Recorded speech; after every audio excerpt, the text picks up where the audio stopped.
Good morning दोस्तों, आज हम बात करेंगे मोर्टार और कंक्रीट के टेस्ट के लिए कौन से मोल्ड यूज किए जाते हैं। ये प्राय आप देखे होंगे कि प्राय ये इंटरव्यू हो गया और एग्जाम्स में काफ़ी पूछे जाते हैं। हम जब लैब में वर्क करते हैं या फिर साइट में वर्क करते हैं तो भी हमको ये पता होना चाहिए कि हमको अगर जैसे फ्लेक्सुरल टेस्ट करना है तो हमको क्या स्टैंडर्ड बीम होना चाहिए, और जैसे क्यूब टेस्ट करना है, मोर्टार का क्यूब टेस्ट करना है, उसका क्या साइज होना चाहिए। तो आप जब रीड आउट करोगे IS कोड 516/1959 तो उसमें आपको सारे डायमेंशन मिल जाएंगे कि कंप्रेशन टेस्ट के लिए कौन से क्यूब मोल्ड यूज किए जाते हैं और फ्लेक्सुरल टेस्ट के लिए कौन से बीम मोल्ड यूज किए जाते हैं। आज हम उसी से रिलेटेड बात करेंगे। तो सबसे पहले हम बात करते हैं छोटे क्यूब मोल्ड की। ये आप देख सकते हैं छोटा क्यूब मोल्ड है। इसका जो साइज होता है तो 70.6 mm by 70.6 mm by 70.6 mm होता है। ये केवल मोर्टार के कंप्रेशन टेस्ट के लिए यूज़ किया जाता है। अब मैं आप लोगों को बता दूं कि कंक्रीट के लिए क्यों यूज नहीं किया जा सकता।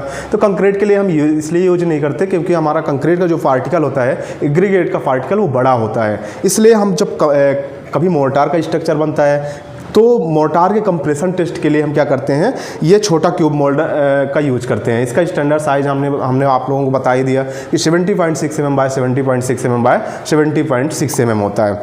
अब ये तो रहा हमारा मोर्टार का।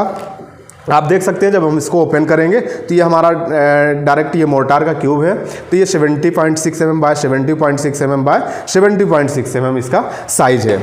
अब हम बात करते हैं बड़े क्यूब मोल्ड की। तो बड़ा क्यूब मोल्ड आप लोगों को प्राय पता ही है कंक्रीट के लिए कौन सा क्यूब मोल्ड यूज करते हैं। 150 mm by 150 mm by 150 mm इसकी डायमेंशन होती है। जब हम इसको ओपन करते हैं तो ये कंक्रीट का आप क्यूब देख सकते हो, ये कंक्रीट का क्यूब आप लोग देख सकते हो। इसका डायमेंशन क्या है, 150 mm by 150 mm by 150 mm। आप लोगों को ये पता हो गया होगा कि मोर्टार के लिए हम कौन सा क्यूब यूज करते हैं, छोटा क्यूब मोल्ड यूज करते हैं जिसका साइज होता है 70.6 mm by 70.6 mm by 70.6 mm। और जो हम मोर्टार कंक्रीट के लिए जो हम क्यूब मोल्ड यूज करते हैं उसका साइज होता है 150 mm by 150 mm by 150 mm as per code IS code 516/1959। इसके बाद हम बात करते हैं कि हमारा जो बीम के लिए, हम बीम किस टेस्ट के लिए यूज़ करते हैं। बीम जो है हम फ्लेक्सुरल टेस्ट के लिए यूज़ करते हैं। बीम का साइज क्या होता है, तो बीम दो प्रकार की स्टैंडर्ड बीम होती है। आप लोग जब IS कोड रीड आउट करोगे, जो मैंने अभी IS कोड बताया था 516/1959, जब उसको आप रीड आउट करोगे फ्लेक्सुरल टेस्ट के लिए तो उसमें आप लोगों को डायमेंशन पता चलेगा। दो स्टैंडर्ड बीम की साइज दी हुई होती है और दोनों का टेस्ट करने का क्या प्रोसीजर होता है वो भी दिया होता है। तो आप एक बीम का साइज होता है 100 mm by 100 mm by 500 mm, यानी कि 100 mm by 100 mm by 500 mm। समझ लो कि ये जो है हमारा एक बीम ये है, इसका क्या है, ये 100 mm है और हाइट भी 100 mm है, और ये कितना है 500 mm है। तो ये जो है ये भी स्टैंडर्ड फ्लेक्सुरल टेस्ट के लिए स्टैंडर्ड साइज होती है। और एक और होता है जो आप लोगों को ये है बीम मोल्ड, आप लोग देख सकते हैं इसको। तो इसका भी जो साइज है, इसका साइज होता है 150 mm by 150 mm by 700 mm, यानी कि 150 mm by 150 mm by 700 mm।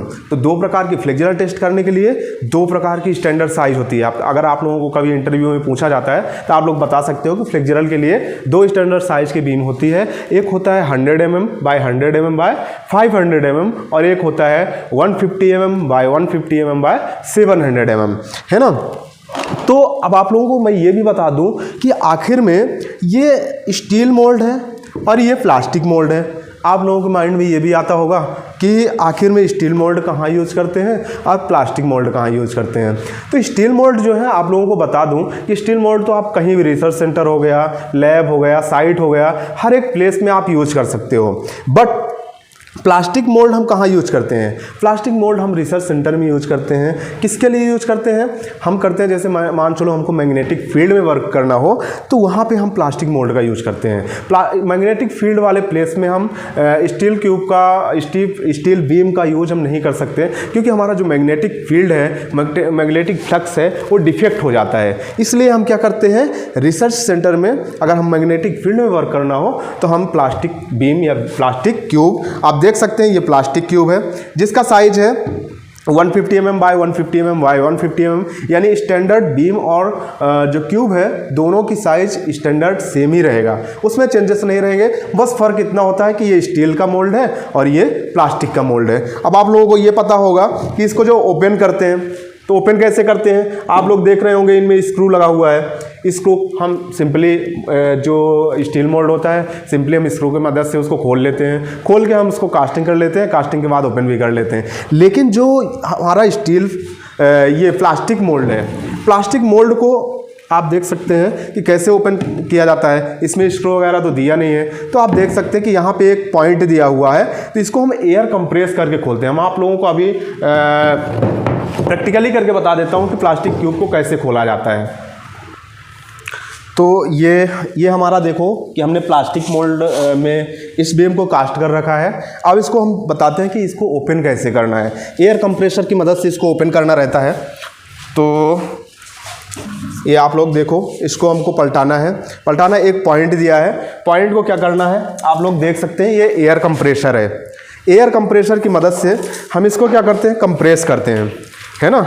इसको हम क्या करते हैं, कंप्रेस करते हैं, कंप्रेस करके इसको ओपन कर लेते हैं। तो अब आप लोग देख सकते हैं हम कैसे इसको कंप्रेस करते हैं, ये देख सकते हैं आप लोग, इसको हमने ओपन कर दिया बस, है ना। तो पाउच कियो ना। तो आप लोग देखो ये हमारा एयर कंप्रेस हमने करके और ये फाइनली इसको हमने खोल लिया। तो ये जो प्लास्टिक के मोल्ड होते हैं ना, एयर कंप्रेस करके इसको कंप्रेस करके खोलना रहता है। आप विदाउट कंप्रेसर के ना ये प्लास्टिक के मोल्ड, चाहे क्यूब मोल्ड हो, चाहे हमारा बीम मोल्ड हो, चाहे कोई भी मोल्ड हो, आप विदाउट एयर कंप्रेसर के इसको आप नहीं खोल सकते। हमारे पास ये है, ये छोटे क्यूब मोल्ड भी हैं, ये आप देख सकते हैं, ये छोटे क्यूब मोल्ड भी हैं। तो ये प्लास्टिक के सभी क्यूब मोल्ड हैं। तो ये इनका सबका साइज़ वही होता है। ये मोर्टार के कंप्रेशन टेस्ट के लिए यूज़ करते हैं। हमने जो साइज़ बताया था 70.6 बाय 70.6 बाय 70.6 mm। तो ये जो है इसी के लिए आप लोग देख सकते हैं, एयर कंप्रेसर के लिए यहाँ पे पॉइंट दिया हुआ है ना। तो हम इसको निकालते हैं और यहाँ पे एयर कंप्रेस कराते हैं, एयर कंप्रेस करके इसको आसानी से खोल सकते हैं। मतलब जो कहने का मतलब ये है कि विदाउट एयर कंप्रेसर के आप ये जो क्यूब मोल्ड है इसको नहीं खोल सकते हो। अब हम बात करते हैं, आप लोगों को बताएंगे कि फ्लेक्सुरल टेस्ट करने के लिए हमारे पास कौन सी मशीन है, कौन सी मशीन से हम फ्लेक्सुरल टेस्टिंग करते हैं। तो फ्लेक्सुरल टेस्टिंग, ये आप देख सकते हैं, ये फ्लेक्सुरल टेस्टिंग का मशीन है ना। तो इसमें दोनों प्रकार की हम बीम का टेस्ट करते हैं। जैसे हमने बताया था कि एक जो स्टैंडर्ड साइज होती है 100 बाय 100 बाय 500 mm, दूसरी हमने बताया था कि 150 mm by 150 mm by 700 mm। तो दोनों के लिए हमारा ये फ्लेक्सुरल टेस्ट की मशीन है। और हमारा ये जो है ये CTM है, कंप्रेशन टेस्टिंग मशीन।